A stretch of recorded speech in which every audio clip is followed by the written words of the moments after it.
Mark, 15 seconds until airtime.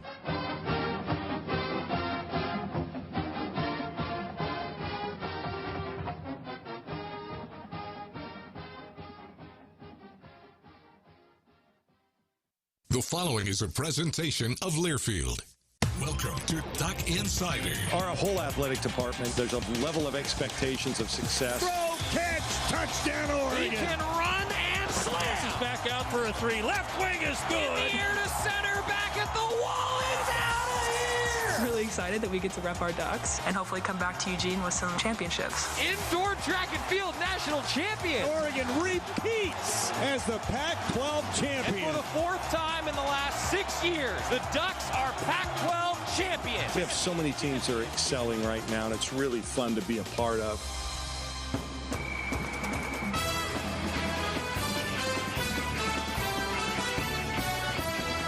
This is Duck Insider on the Oregon Sports Network from Learfield, presented by On Point Community Credit Union. Better banking, local solutions. Live from the Country Financial Studio, here's Joey Mack. Thank you. It's a Thursday edition of Duck Insider. I'm Joey Mack. We just wrapped up a walkthrough practice for the Ducks inside the Mashofsky Center. Did the little keys to the game for the Quack Minute with Rob Mosley. You can find that on the Oregon Football social media channels. And today we're going to hear from a number of student athletes who will also get the view from the other side of this rivalry. No, not by Softy. Instead, we're going to get it from Tony Castricone, the voice of the Huskies. He's going to give us the scouting report coming up in just a little while on Washington. Also a student athlete, at least a student athlete broadcaster. Sean McPherson's here today, ladies and gentlemen. What's up, Sean? I'm not a student athlete, but I am wearing my Oregon intramural champions for my soccer championship last year. Student athlete! So, kind of a student athlete hey, in some ways. Wait, okay, take your headset off. Yep, you gotta show the shirt. Okay. Off. Those of you that don't know what Sean's talking about, the intramural champion T-shirts are like very, very hard to come by with how competitive intramural sports are. I never got one. Shocker. Sean, though, from soccer, huh? And yeah, we're not talking like a 4-team bracket here. We're talking a 32-team bracket. We went undefeated. I am not the best soccer player, but I did construct the team. So I was the GM. So you were the GM, but you're also a runner. You're an avid track and field guy. I am. So I try. Did you just outrun the competition? I sprinted around the field a little bit. Do they still do levels of competition in intramural sports at Oregon? Like there's like Class A, Class B, No, Class I was C? in co-ed. Okay. It's men's, women's co-ed. But anyways, that's beside the point. I feel like this is great. Yeah, We're finding out so much about Sean McPherson. That's awesome. Intramural champion, student athlete. We won it in PKs. Won it in PKs. Won it in PKs. I didn't really? take one. Yeah. Didn't take one. But did you come up with the order? Were you Coach McPherson in that moment? No, yeah, kind of. I was cheering them on from the sideline. This is great. Our OSN broadcast intern extraordinaire, Sean McPherson, also an intramural champion. Never wear that shirt when you're cooking or doing anything. No, that you might get dirty, I had it hung up last year. Yeah. White shirt. Right. Yeah, no, you can't. Those are the things that you can never get food on or anything like that. Okay. Sounds good. Speaking from experience, and to my friend who is listening, you know who I'm talking to. So please, trust me. Don't do it. We've got a lot of interviews to get to. Anthony Brown today also, and we're going to talk about a number of different topics. Some of these interviews did take place before the Ducks got that number 4 ranking in the college football playoff, but I want to kind of talk about that to start, Sean, because we know that this is a rivalry week. We know that there's a lot of noise with the college football playoff rankings. But ultimately, this team still has to just go and win a football game. That's what it takes to be successful, and that's what it's going to take to be successful this week. And you'll hear a lot of the guys, even before the rankings come out, they're saying the same things when we get to these interviews today. They're saying the same things as the guys did after the rankings came out. I think that says something about the process that the Ducks have in place. Right. I think it's super exciting, obviously, that Oregon is now number 4 in the rankings. They control their own destiny according to the committee. And I also think it can be motivating, Joey, because the Ducks now at this point, they have a chance to, just every single week, don't you think it adds some steam to the players knowing, hey, we have a chance to compete for a national championship and to play for a national title in the playoff, a place where none of them have been, if they just win the rest of their 5 games, you know, and they know they can beat everyone in the Pac-12. It's just a matter of doing it, and it starts this week with Washington. And there's probably going to be a few more games where we all get some gray hairs and the high blood pressure, and you know what, this might be one of them with how close all these games have been with Washington this year. Schedule, too. Tough schedule. It is. There's no doubt about that. Also, an Oregon acrobatics and tumbling schedule has been released, and congrats to Oregon softball for the really dominating performance in a 10-inning game last night against Southern Oregon. Now, that's the end of the fall schedule. Looking forward to talking with Coach Lombardi. I was actually hoping that she and the softball coach would be in the office today, and I'd get a little bit of a breakdown post-fall, but we're already looking forward to a lot of Diamond sports, and man, can't get here soon enough. What do you say we hear from Anthony Brown, huh? This was a good interview. AB talking about a number of different topics, and you hear it. The Ducks like him because he's always very even-keeled, isn't he, Sean? Yeah, absolutely. He's never going to, during interviews, he's certainly even-keeled. And, all of the Ducks just give him such compliments about his leadership and about his attitude. And, Mario Cristobal has talked about all throughout this entire year how good he is at practice and leadership. He's a 6th-year starter for a reason. Mm-hmm. Let's hear from Anthony Brown. What have your teammates told you about the UW rivalry and how much you're looking forward to being a part of it? Shoot. They've been telling me a lot. And it's a hard-nosed physical rivalry. Dates back way before I was born. So just trying to get into it. And, I can't even say I'm trying to get into it. It's hard to not get into it. And just focus on the game plan and just keep moving forward from there. I'm assuming you saw the rankings, the playoff show that came out yesterday. How does this team avoid talking about it, focusing on that, and focus more on the game at hand? I don't know if you talked to Coach Cristobal yet, but just working on our 1-0 process, worrying about what's right in front of us, and not worrying about down the road. Is it hard to do that? I mean, because we're all human. Obviously it's hard to do, but with a team like this, I feel like we're mentally locked in and mature enough to stay focused and worry about what we can control right here and in the now and in the present. So I think we'll be fine with that. All the coaches have said this year that you've been one of the most even-keeled players on the team. I'm curious, the last few weeks you've had a ton of success on the field. Have you kind of allowed yourself to celebrate it all, or are you just kind of keeping your head down going forward? Just kind of keeping my head down going forward, because even with the success, there could have been more success and better execution and stuff like that. So just understanding that there is always something better that I could possibly do could easily keep me even keeled. So how would you evaluate your play over the last few weeks? What do you think that you've really done on the field that's allowed for so much more success? Just follow the rules of our playbook and stay within the box and just play football, honestly. You've played a lot of football. What makes this team so special, or is there anything that stands out to this team's success so far this season? I would say family, resiliency, toughness, never giving up, because there are plenty of situations that we've been in where a lot of people may have folded, and that's why, I really love this team. And I would do anything for them. So I would just say our resiliency and toughness. Is there a moment this season where maybe you felt like that family aspect was greater than anything else, where you're like, wow, I'm so happy that I came to Oregon? Shoot. That's an everyday feeling for me. They maybe make like me a feel, pinch me moment, like I play for the Ducks? Let's see. The Ohio State game was the real pinch me moment. But I would say it's kind of hard to pinpoint one actual moment because, like I said, every day is a different feeling of why I know I'm supposed to be here. So yeah. Did you get a chance to talk with Mariota while he was here on his bye week at all? Did he offer any advice or anything? We talked a little bit, but I'll keep the talk between us. But yeah, he's an outstanding person. I appreciate him, respect him, and appreciate the words that he gave me. What are your thoughts on just their defensive backs? They're really good playing this pass and playing the pass. And just your thoughts on the matchup of your receivers against their DBs? Really good DBs. One of the top passing defenses in the country. Very physical. And they play really, really hard. So just got to create matchup. I would say dysfunction. I don't know. And just execute when we get there. It's going to be hard because it's a rivalry game, but so we live for it. How important is it to not let your emotions spill off into this game with the rivalry, being on the road type deal? Is that a factor at all? Do you guys talk about that? Obviously it's mentioned because it's a rivalry, but like I said, focusing on our 1-0 process, we shouldn't get it too emotional. Johnny's not going to be available for the first half. Mm-hmm. Just how you feel like his absence is going to be felt, and just the importance of guys stepping up. I mean, he's by far your guys' best perimeter blocker. It's going to be important for other guys to step up, but I know they're ready, so I'm not worried about it. The past few weeks, Alex Forsyth has been kind of up and down. We don't know if he's going to play or not. How tough is that for you with the quarterback-center relationship, and how do you think Ryan has done in his stead? It's very tough, but Ryan has done a hell of a job, and either way, Alex or Ryan, I have full confidence in either one of them, so it doesn't matter, to me at least.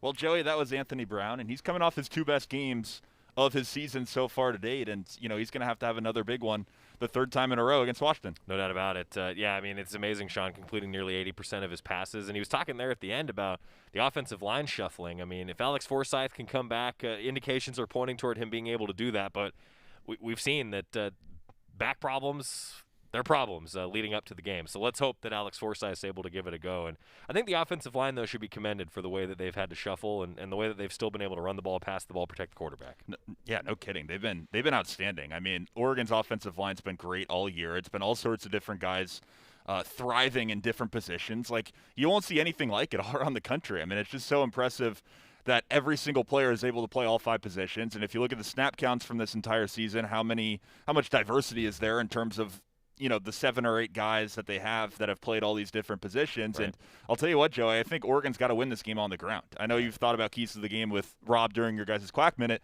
I personally think Oregon's got to win this game on the ground. Washington has a great passing defense, not as good rushing defense, and it's going to be raining. I think Oregon's got to win this game with Travis Dye, Byron Cardwell, Anthony Brown, and that starts with the offensive line. Well, and I think then on the other side of it, Washington's saying the same thing. And we're going to find out some of those keys to the game coming up. Voice of the Huskies, Tony Castricone, is going to join us next. We're going to talk about keys to the game and get the view from the other side of this rivalry next on the Oregon Sports Network from Learfield. Dear Exit Strategy, no matter which Toyota you choose, there's an exit from the ordinary to match. See you soon, Toyota. Visit your local Toyota dealer or Toyota.com today. Toyota, let's go places. From the weight room to the classroom, on the field and off it, On Point proudly supports University of Oregon athletics because student athletes do so much more than bring us pride on game day. They bring our entire community together in Eugene and all across Oregon. So whether you're watching the game in the stadium, at home, or at your favorite local business, their success makes all of us stronger. On Point Community Credit Union. Join in. OnPointCU.com. Federally insured by NCUA. Equal housing opportunity. Dear Exit Strategy, no matter which Toyota you choose, there's an exit from the ordinary to match. See you soon, Toyota. Visit your local Toyota dealer or Toyota.com today. Toyota, let's go places. Your daily dose of Oregon athletics. This is Duck Insider from Learfield.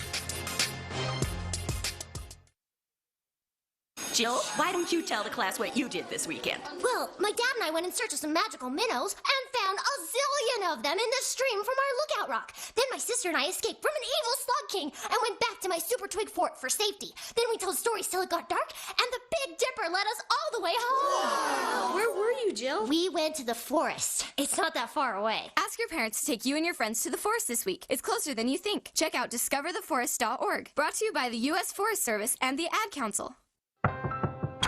If a natural disaster comes knocking, how prepared is your family?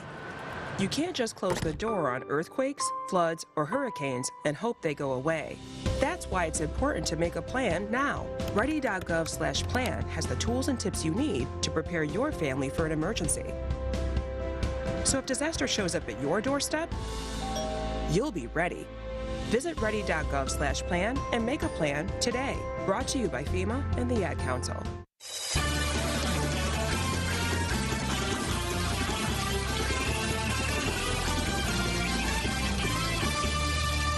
Welcome back inside the Country Financial Studio. It's Duck Insider, presented by On Point Community Credit Union. Joey Mack now joined by our colleague up north. I call it the Great Purple North up there in Seattle, and he has donned the purple for us. Tony Castricone, the voice of the Huskies, joining us. Tony, happy Husky Week, happy Duck Week.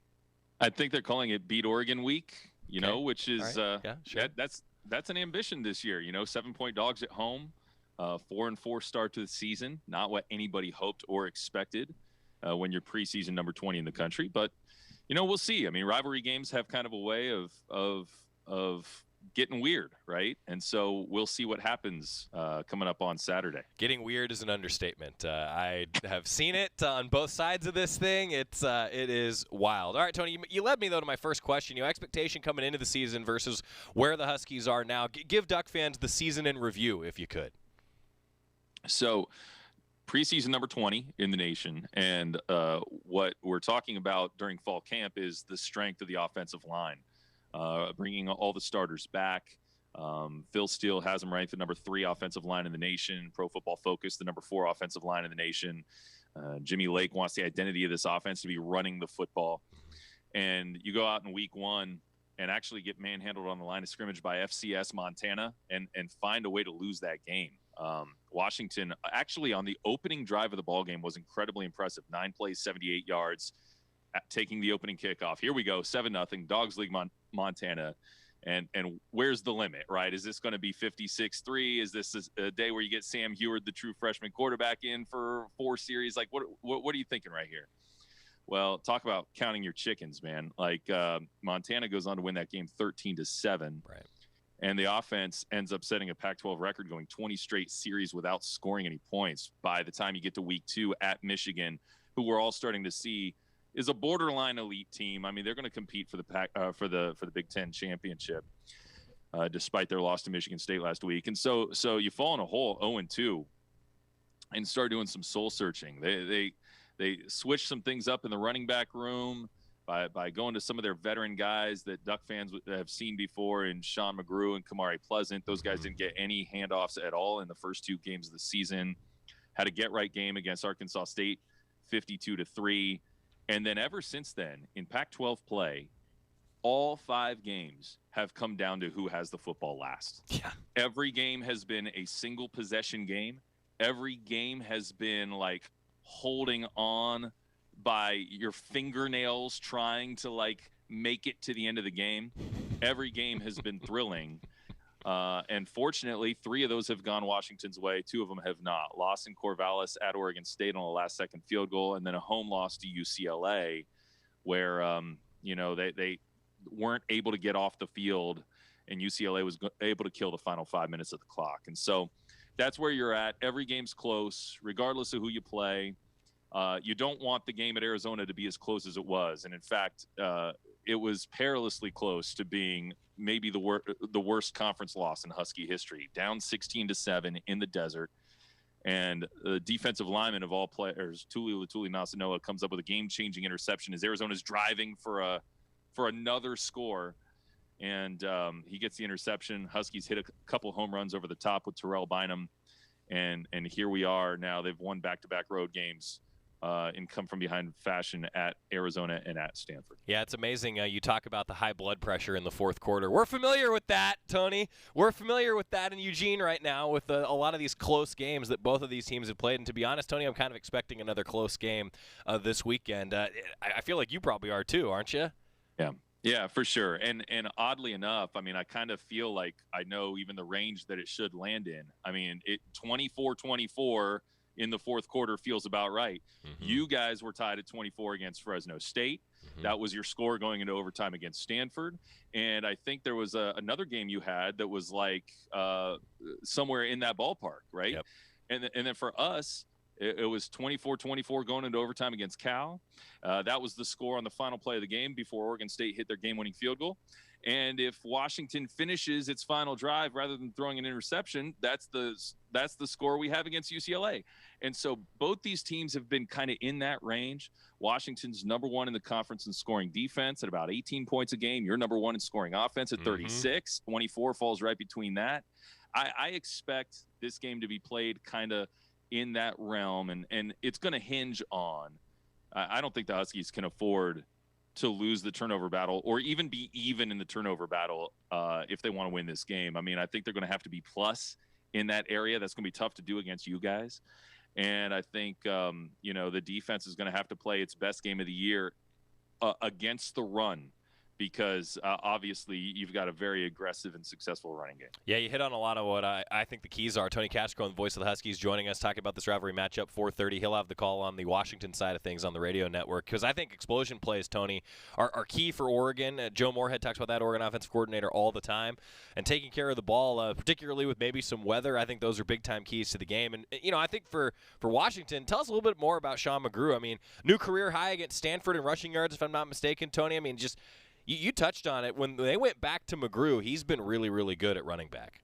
He's been a spark, no question about it. And he kind of not that he is Myles Gaskin at all, but if any of their 4 running backs kind of resembles Myles Gaskin in the shiftiness, in the quick acceleration, in the cut ability, it's Sean McGrew. And it was a little befuddling, to be honest, the first couple weeks of the season. Here's a 6th-year guy. He comes back to the program, and he's the most veteran and the most experienced, and he doesn't get a single touch in the first 2 games of the year. But then against Arkansas State, he had a big game. He's had a couple other big games since then.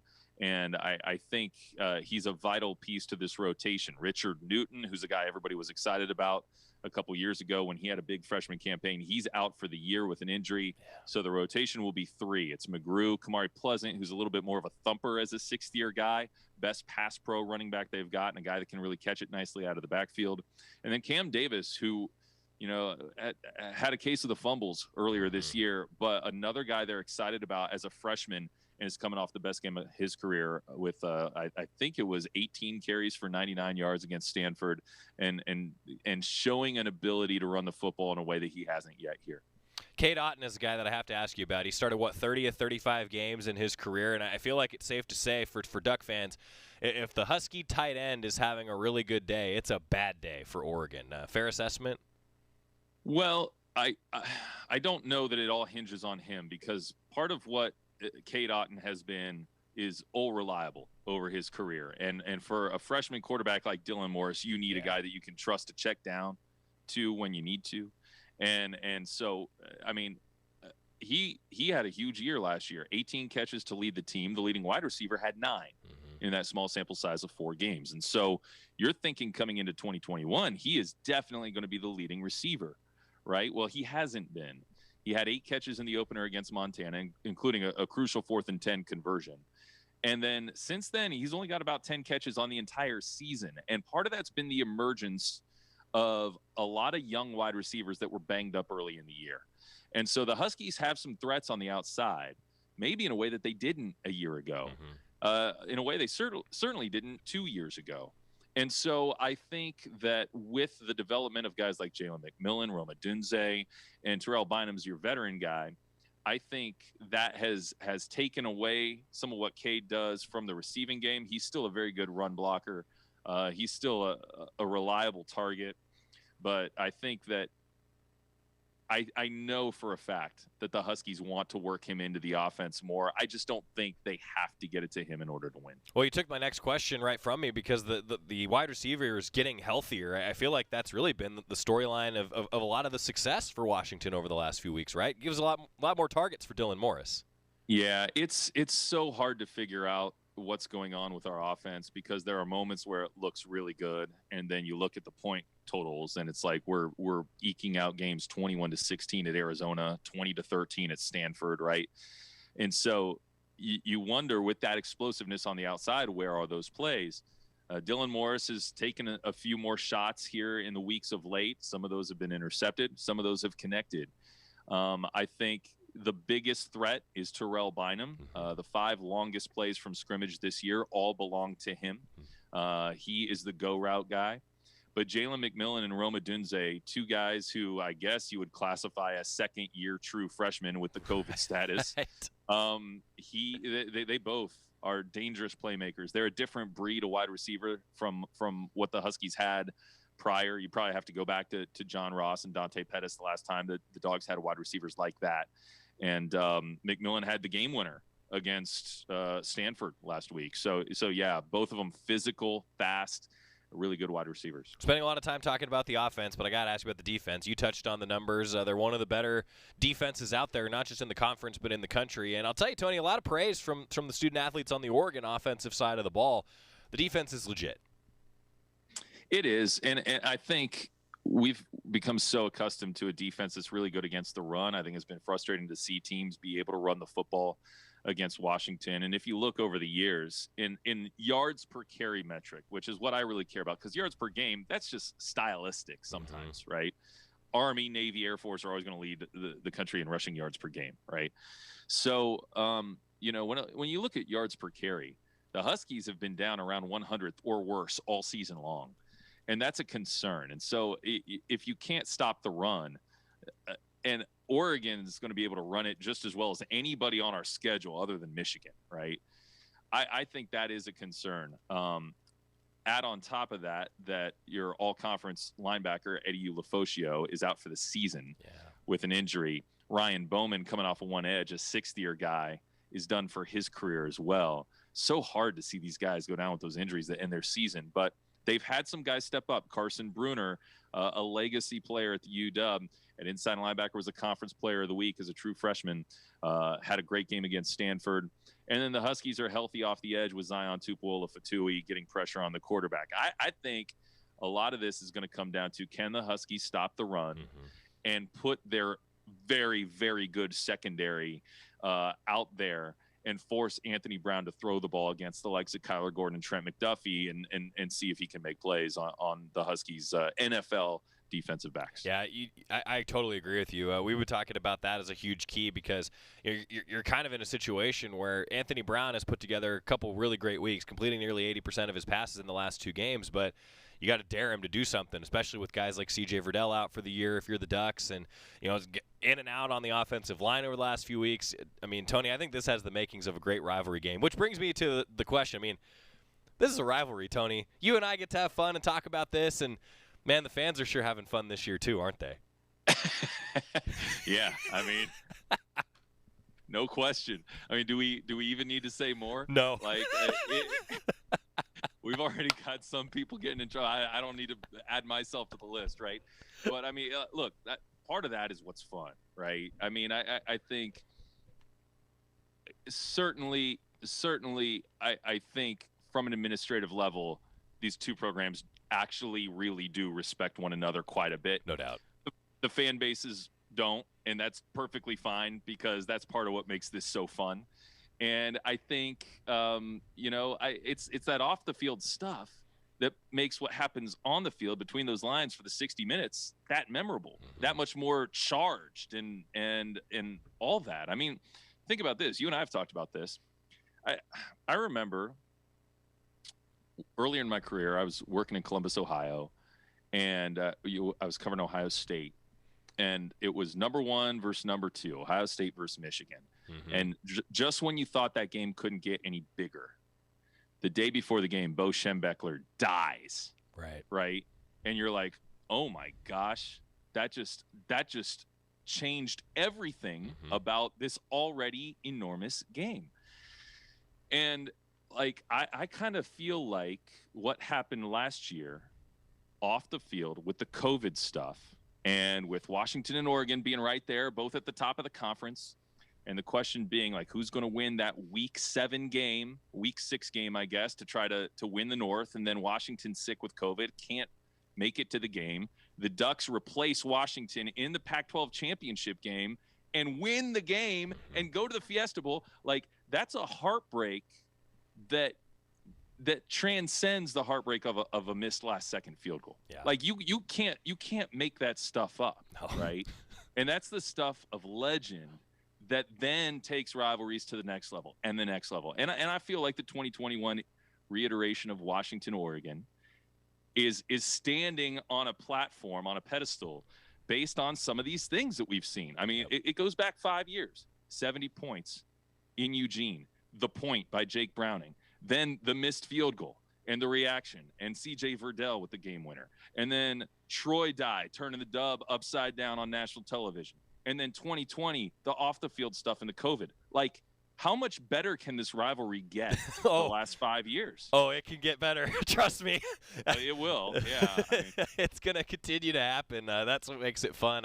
Tony, that was very well said. I can't I couldn't have said that better myself, because there's always what the players would call noise around the outside of a football game like this, and that's what makes it fun. All right, we've touched on a lot of keys, Tony, but I always like to end with this.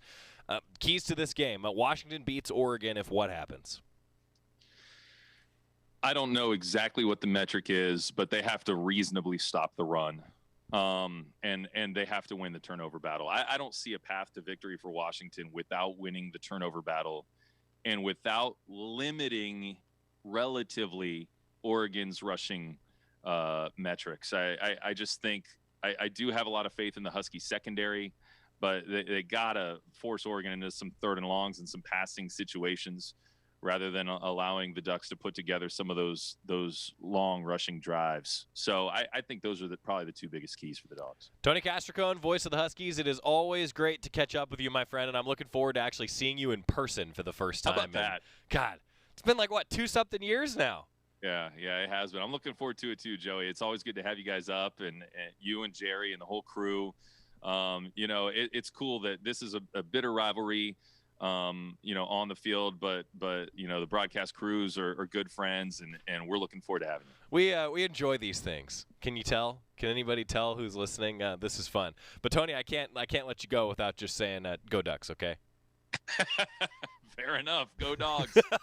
Tony Castricone, voice of the Huskies. He'll have the call on the Washington Radio Network coming up this weekend. When we come back, we're going to get into a lot more of this game, including some of those comments from players we've been talking about. What do they think of this rivalry? That's next, the Oregon Sports Network from Learfield. After 2 years of construction, my wife and I finally moved into our dream home. So when a bathtub fixture broke, causing major water damage, I was glad we had the home insurance protection we needed. How do you know your home is protected? Talk to a Country Financial rep like me, Nick Simon.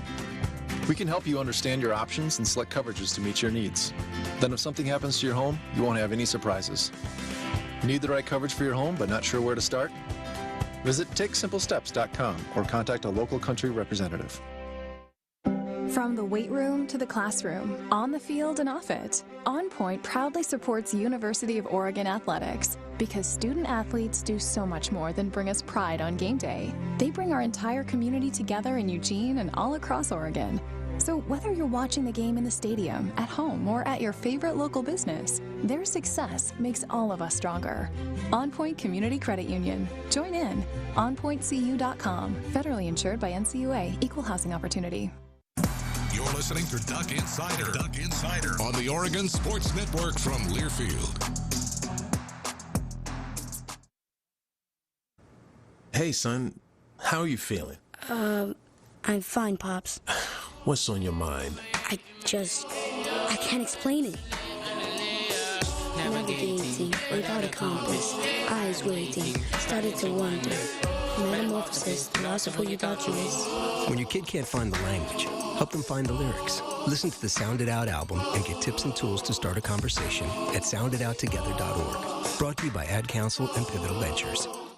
Hey, Dad, how do airplanes fly? What's in this box? Is this tree good for climbing? How are babies made? What does this thing do? Kids are curious about everything, including guns. Talking to them about gun safety in your home is a good first step, but you can do more. Always keep your guns locked, unloaded, and stored separately from ammunition. Safe gun storage saves lives. Learn how to make your home safer at endfamilyfire.org. That's endfamilyfire.org. Brought to you by End Family Fire, Brady, and the Ad Council.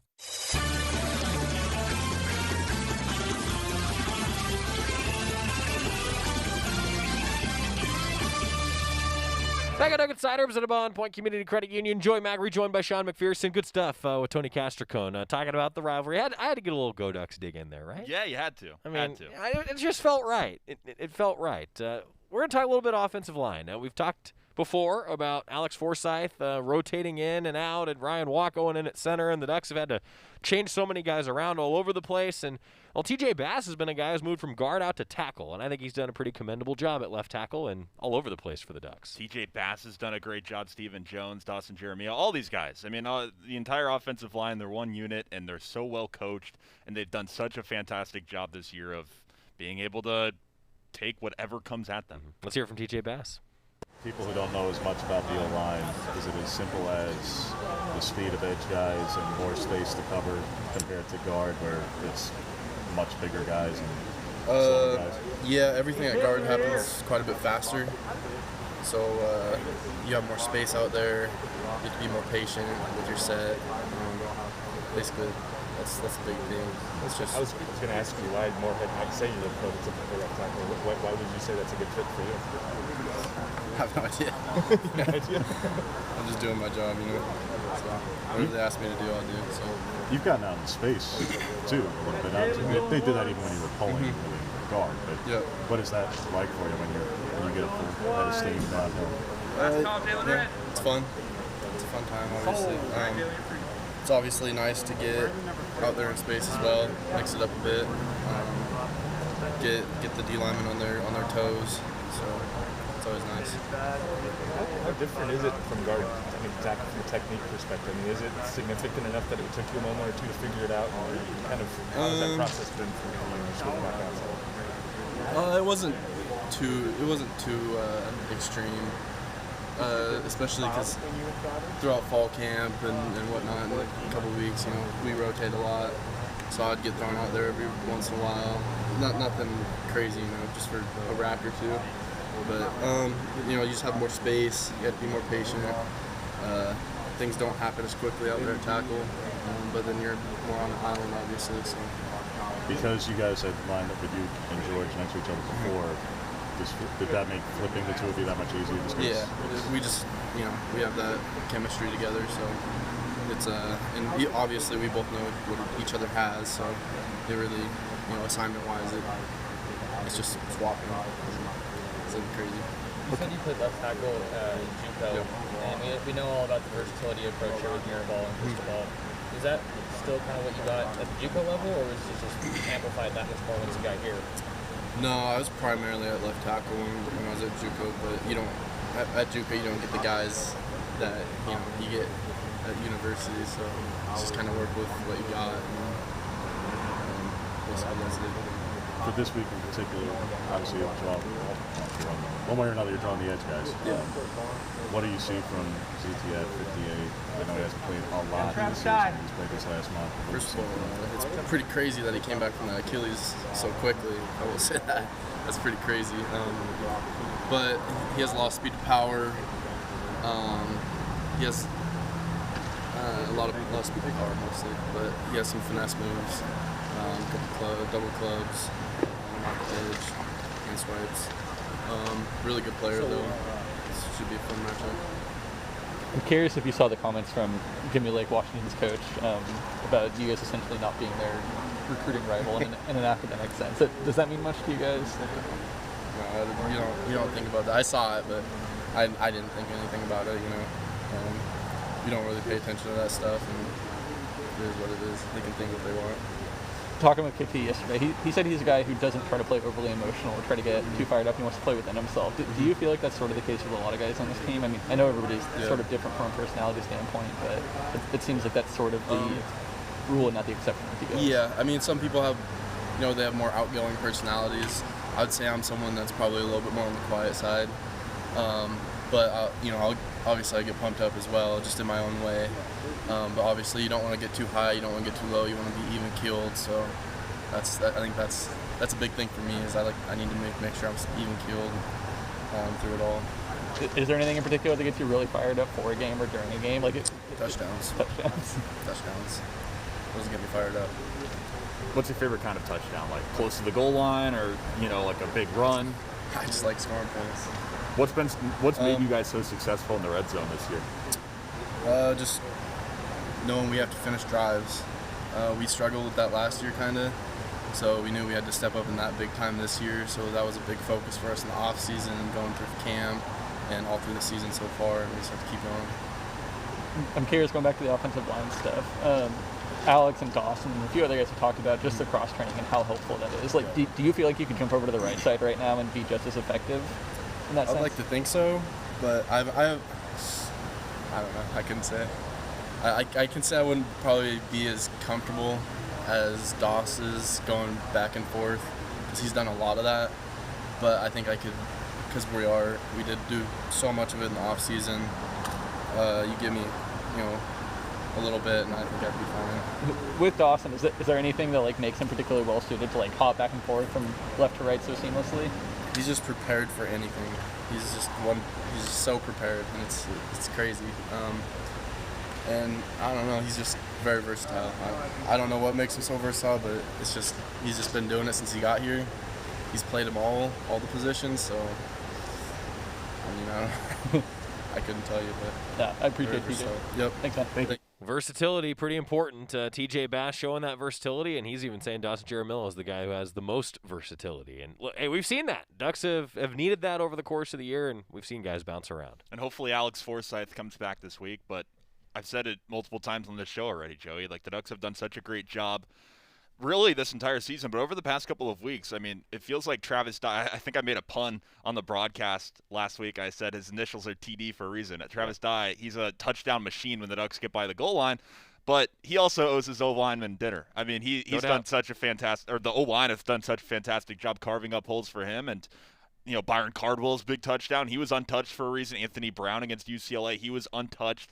That comes down to the offensive line. It does, and especially with Travis Dye. I mean, talking about him, we'll hear from him coming up, if not today, tomorrow. 8 touchdowns in the last 3 weeks. That's pretty good. I don't care what you're doing. And scoring touchdowns on 4 straight carries, you're doing something right.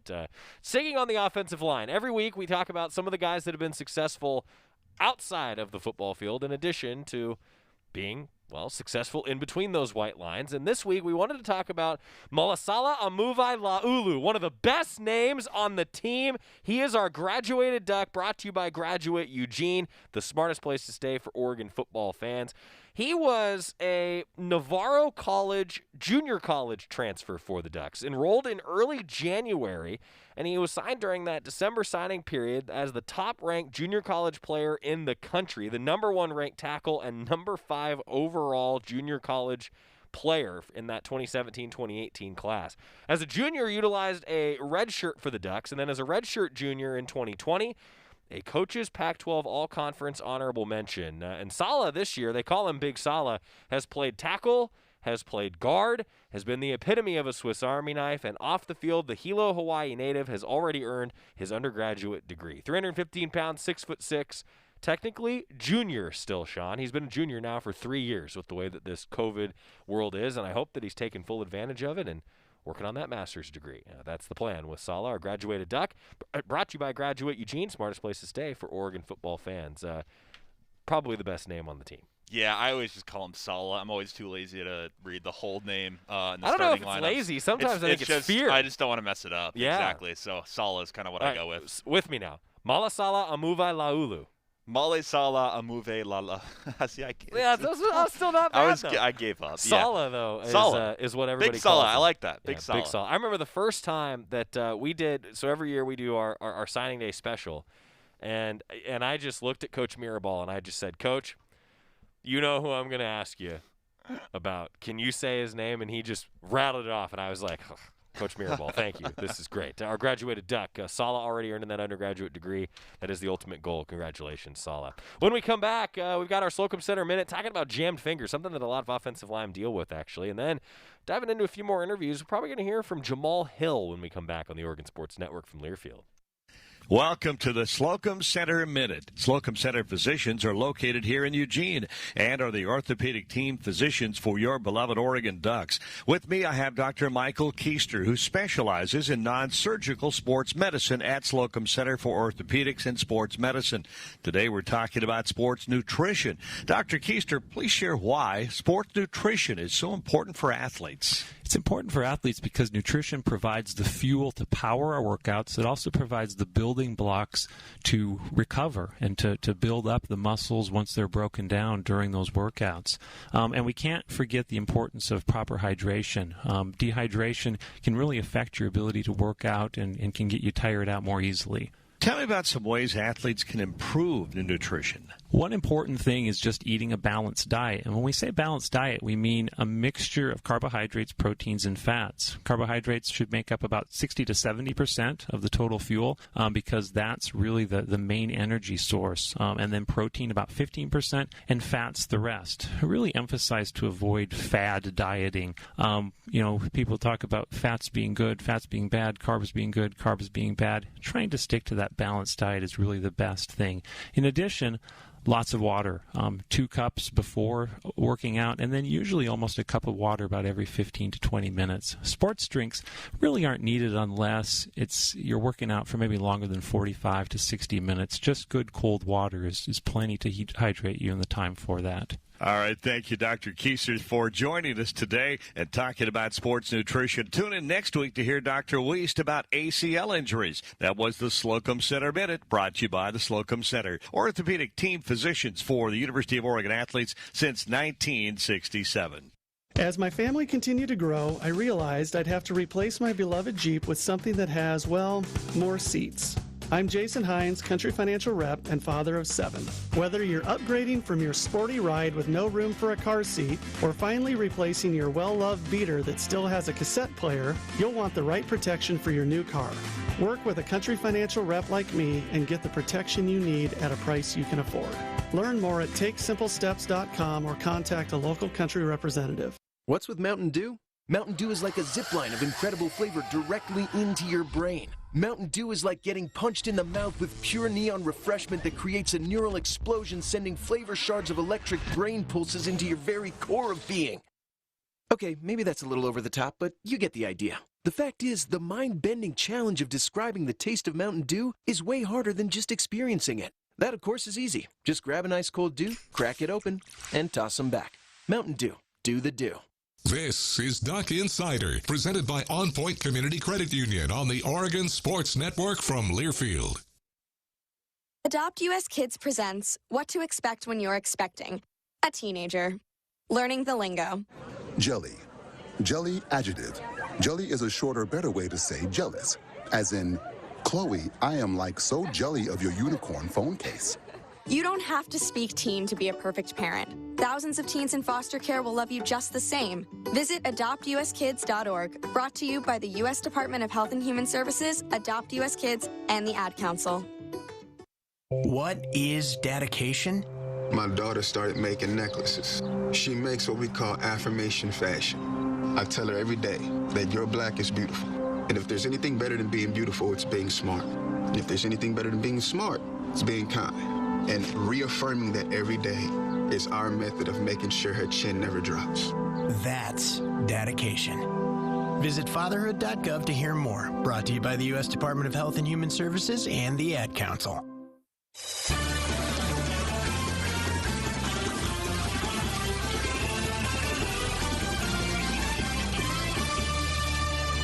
Back on Duck Insider, presented by On Point Community Credit Union. Joey Mack here with you in the Country Financial Studio, and joined by Sean McPherson. Getting ready for a 4:30 kickoff between the Ducks and the Dogs. Going to hear from Jamal Hill in just a moment. First, Oregon Acrobatics and Tumbling head coach Taylor Susnara has announced the team's 2022 schedule, now available on GoDucks.com. 3 home meets against NCATA postseason regulars, including Azusa Pacific and the defending national champion in Baylor. That's all coming up. Season opens in February with consecutive road meets, and the Ducks will be at home on March 5th to take on Gannon University, which just missed last season's championships that were actually condensed.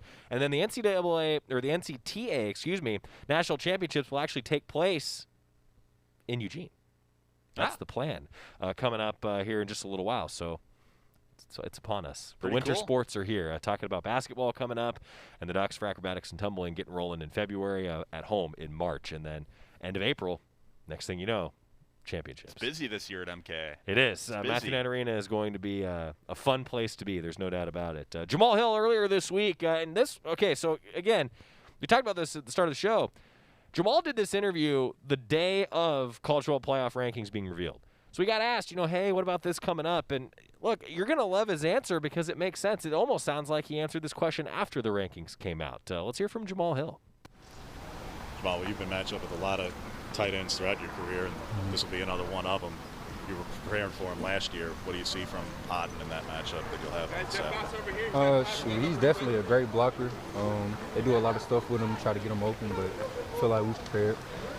They've blitzed you a couple of times last few weeks. Obviously, you had a big hit, I think, each of the past couple of games. Yeah. How much do you like that particular aspect of the nickel role? Sure, I love it. I just feel like it's helping me grow and, like, just, grow more parts of my game, just being around the line of scrimmage, being able to go get the quarterback.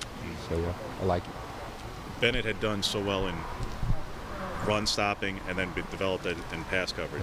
You had done so well in pass coverage and weren't, last year at least, asked a lot to do as much in run support. You've done more of that.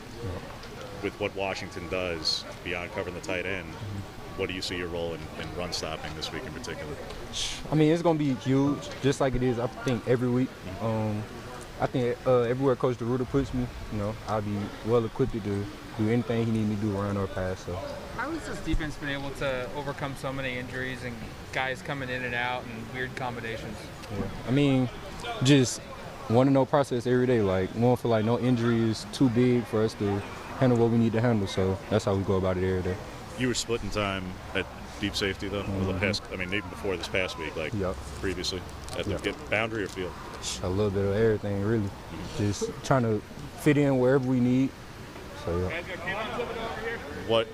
What does that look like this past week in particular when Steve went down, when Damon went down at one point, Perone was even out at one point? Like, Right. how stretched did that start to get for you guys? I mean, it just give the other guys opportunities to grow, in my opinion. Like younger guys that probably wasn't going to get the opportunity to play this year, they just got to grow up just to help us, fill in those spots. But I feel like we're well prepared for everything that's going on.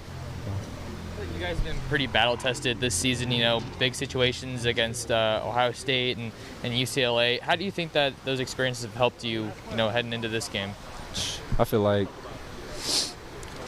we got a real resilient team, like just as far as all the adversity we didn't face. Like, I don't feel like no situation, no incident, no anything is too big for this team to, handle our business to be 1-0.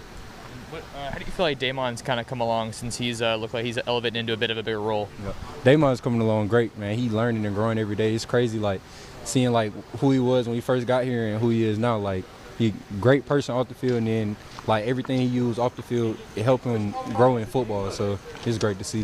What are some of those areas, you talk about when you saw him when he got here versus now? Where are you seeing some of that growth? Just, football IQ, just stuff like formations that he, like, never seen before, like, like dead formations, like they don't really run that type of stuff in high school. So him just seeing that stuff and just recognizing it, like each week getting faster and faster with it, is great to see. How tempting is it to watch the playoff ranking reveal today? Or do you guys not even discuss it? I mean, shoot, if you lose, it don't matter. So we just try to go 1-0 every week and let everything else handle it. There you go. Just go 1-0 every week. Let everything else kind of figure itself out. It's a good quote. Yeah, it is a good quote. That is a good quote. That seems to be what the entire team preaches, including the coaching staff. 1-0. Just go 1-0. When we come back, some news on women's golf. Also, he doesn't know I'm going to ask him this, but Sean McPherson's keys to the game are next on the Oregon Sports Network from Learfield. Dear past, present, and future football watchers, football is back! So consider this your official excuse for always putting football watching first, courtesy of Pepsi. That haircut appointment? Seeing the in-laws for the first time in ages. It's been so long! Nope, sorry Susan, not if it's on Sunday. Long story short, after the year we've all had, we think you could use a little football watching. So crack open a Pepsi and cheer your football watching face off. With love, Pepsi. Made for football watching. That's what I like. From the weight room to the classroom, on the field and off it, On Point proudly supports University of Oregon athletics because student athletes do so much more than bring us pride on game day. They bring our entire community together in Eugene and all across Oregon. So whether you're watching the game in the stadium, at home, or at your favorite local business, their success makes all of us stronger. On Point Community Credit Union. Join in. OnPointCU.com. Federally insured by NCUA. Equal housing opportunity. More Duck Insider coming up on the Oregon Sports Network from Learfield.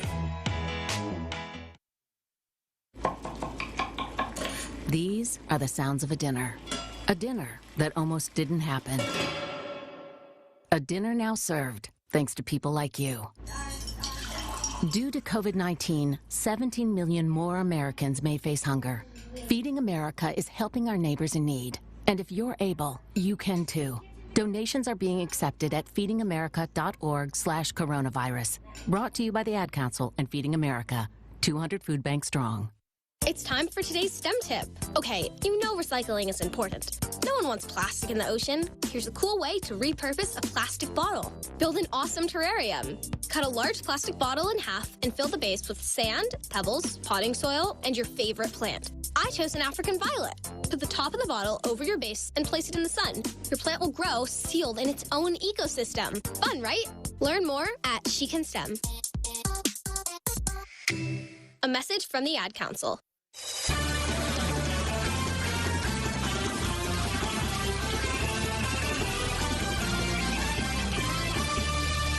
Back on Nugget Cider, presented by On Point Community Credit Union. I'm Joey Mack. Sean McPherson joining us. He's going to be going up to Seattle. He'll have the call of the student radio station, KWVA, and our OSN broadcast intern extraordinaire. I haven't done this to you yet. It's time for keys to the game. Oregon beats Washington on Saturday if. Well, first of all, Joey, I'm the play-by-play on Saturday, so it's not my job to do the keys to the game. To be fair, I usually ask another person. Well played. Thank you. Well yeah, played. I usually ask my analyst, Ryan Stay Milano. neutral, right? Stay neutral. Right. However, I will say that I mentioned this earlier. Oregon's got to win the run battle. They got to be able to run the ball very well. I believe the Huskies are you ninth. Mike Jorgensen?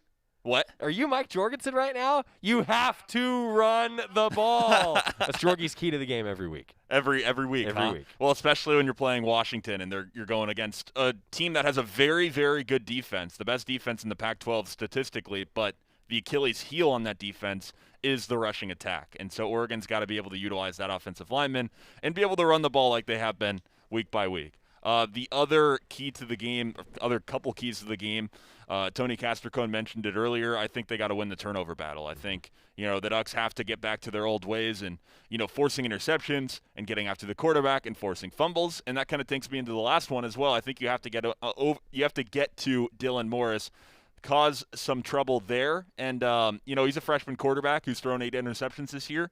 And so if you can, get him into some trouble and, Kayvon Thibodeau can get after him, Brandon Dorlus, etc., maybe force some interceptions that way, that is another key. So running the ball, forcing turnovers, and getting after the quarterback. I think I'll add explosion plays. Washington is just like Oregon. They really value explosion plays, and their defense really limits explosion plays. So if you're the Ducks, got to hit on a few of those, I think, up in Seattle, particularly on the road. Maybe take that crowd out of it would certainly help. And I think those are great keys to the game. I also will just say it comes down to the trenches. What you're really talking about, being able to run the ball, getting after the quarterback, the pass protection, all that happens in the trenches. Whoever has the better game on their offensive line, I think, probably wins this game. And in the rain, don't you think that there's a chance that one quarterback throws a good amount of interceptions, makes a good amount of mistakes? There's no doubt about that. Take care of the ball. The weather's always an X factor. Yeah, that's for sure. Especially I think that it Seattle. will be an X factor up in Seattle.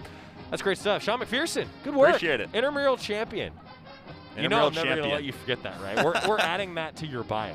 Really? Yes. That's awesome. That we are adding that to your bio. OSN broadcast intern extraordinaire and intramural soccer champion. Love that. That's great. Love that. Hey, women's golf finished up with a 4th place finish, by the way. And don't look now. Heather Lynn is really good at golf. Full breakdown, GoDucks.com. We'll see you tomorrow, everybody. Neil Armstrong waited 6 hours and 39 minutes to step onto the surface of the moon. Jackie Robinson waited 20 months to play his first game with the Brooklyn Dodgers. And even DiCaprio had to wait 22 years to win an Oscar. You can wait until your destination. Don't text and drive. Visit StopTextStopWrecks.org. A message brought to you by the National Highway Traffic Safety Administration, Project